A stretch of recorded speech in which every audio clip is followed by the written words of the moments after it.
or an action? It's an action, okay? So it's more an example of personification in that part.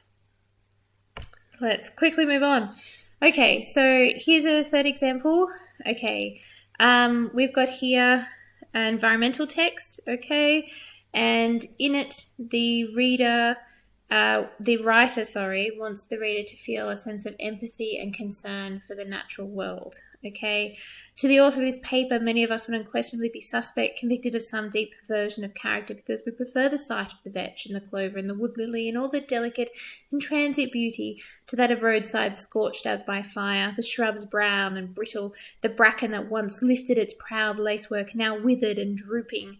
Okay, proud lacework. We're talking about lacework of a fern here. So have you ever seen a fern's fronds? Okay, it does look a lot like lace.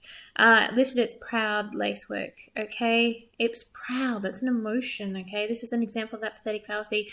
She's used this pathetic fallacy to make the reader feel empathy for nature that has been ravaged by humans. Okay, so that is another way that you can use pathetic fallacy, is to make your reader feel empathy for a non-human object.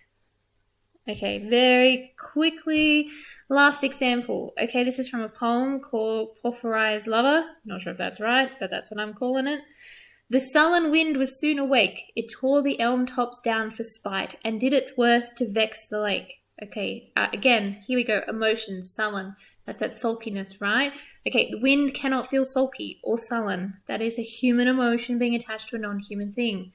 All right, spite, again, human emotion, non-human object, did its worst to vex the lake, okay? And the author has used these pathetic fallacies here because the speaker's description of the wind reveals the speaker's state of mind, okay? And that is something, and the other reason, remember, that you can use pathetic fallacy is to show the reader what the protagonist or character is feeling in their mindset. What's their mindset at that moment in time, okay? Clearly we can see from here, sullen, okay, spite, did its worst. Clearly this person is not in a good frame of mind.